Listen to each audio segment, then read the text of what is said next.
No, I'm working for myself, man. I'm working for myself. I'm working for myself, man. Calm down, bro. Yeah. Calm down, bro. Calm down. I'm not going to be intimidated, man. Don't touch me. Don't touch me. Don't touch me. Don't touch me. Don't touch me. Bring Avi here. You're fucking Avi Avi Mini for Rebel News in Melbourne, Australia, here to catch up with independent journalist and close friend. Today he's actually paying the price for that friendship, Rukshan Fernando, who was attacked last night for doing his job outside the Melbourne City Council, not once, but twice, in front of police. As a journalist, independent journalist, I've been covering protests and events happening in the city for about 3-4 years now. So it was just another day. Melbourne City Council was holding a ceasefire motion for what's happening in the Israel-Gaza conflict. And I wanted to cover what was happening there because obviously I'm in the city of Melbourne. I'm a ratepayer as well. And I was wondering what the council is doing because there's lots of police attending and it's typically not the role of councils. They're meant to take care of rates, roads and rubbish. So I was interested from that aspect as a journalist. So I went to cover what the council was doing. And I observed for a while and I saw certain incidents taking place. I saw members who were, I believe, that had tickets who were trying to enter the building who were being accosted. I believe one of the individuals was Jewish. I'm not 100% sure, but that's what it looked like. And then when the vote started coming in, I could sense that the crowd was also becoming a bit agitated as well, and the police were moving forward a little. And I thought people were going to actually start coming out of the building. So I went to document that. During that time, I was approached by the group of pro-Palestinian supporters that were there. Sorry? No, I'm working for myself, man. I'm working for myself. I'm working for myself, man. Calm down, bro. Yeah. Calm down, bro. Calm down. I'm not going to be intimidated, man. Don't touch me. Don't touch me. Don't touch me. Don't touch me. Don't touch me. Bring Avi here. You're fucking Avi. I'm a ratepayer, man. This is ridiculous, man. How can you move me on? I wasn't doing anything. No. Hold on. Yeah. I'm avoiding a punch on. That's What punch on? These people are threatening me. You're going to get your head punched in. For what? Are you saying they're violent? Mate, you're causing the issue. I'm not causing the issue. I'm just reporting. Okay. Well, I respectfully ask you. You guys have to protect me. I respectfully ask. I respectfully ask you. On the other side of the road. Not in the crowd. Who's going to kick my head in? Are you saying those people there are a mob? What are you trying to say? Because right now I'm just here. You guys are here. You can protect me if that happens. Or if they're causing trouble, you can talk to them. Otherwise, I'm just doing my job as a journalist, and I'd like to continue to do that. And then at some point, they inferred in some manner that because I have an association with an Israeli or Jewish individual yourself, they don't like me being here, so I have to move on and cross the road. Keeping parties separated. I'm not a party. I'm a journalist. Please understand what you are doing right now. I am not a party to this. I will not be intimidated by them.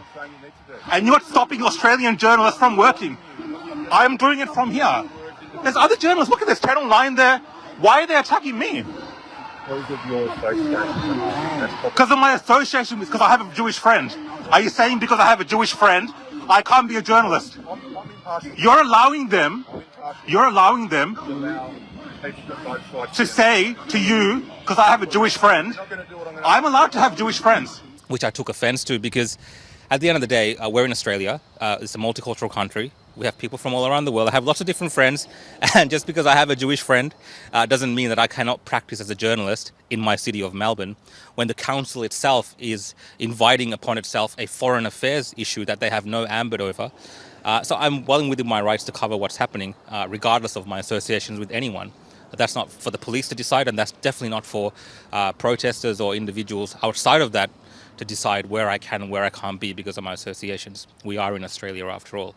So I took some offense to that, but I did move on to the other side of the road. But at that point, some of those agitators followed me.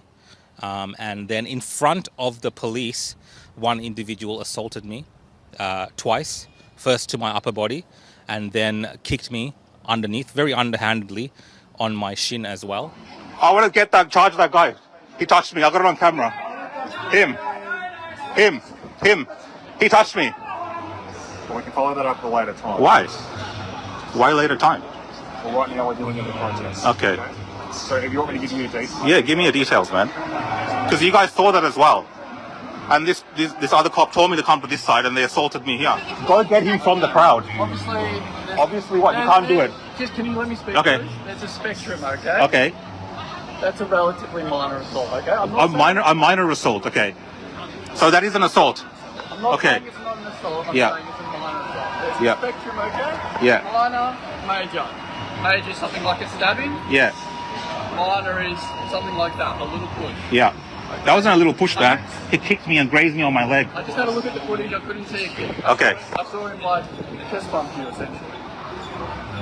He kicked me, man. I knew that if they had not done it at that moment, when a masked individual attacks a member of the public, when a masked individual attacks a journalist out in the public in Melbourne, like it's a no man's land, like they can just do whatever they like willy-nilly in front of the police, and he's masked, I told the police that's the person there, because you have to identify him, because how am I going to identify him? How are you going to know who assaulted me? With how? He's wearing a mask. Alright. I don't know. Come on, man. The more I spoke to the police, the more I realized they were stonewalling me, and they were not interested whatsoever in identifying that individual at that moment, when they could have. Because how are they going to identify him after?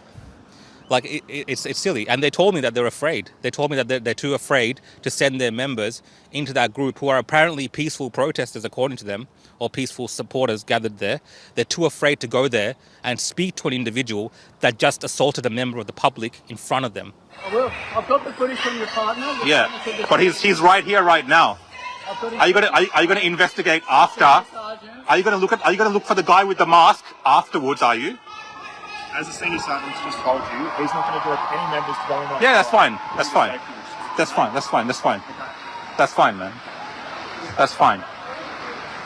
So there you go, guys. They can assault at will, do whatever they want. The police won't do anything, even though they've seen it. They don't care.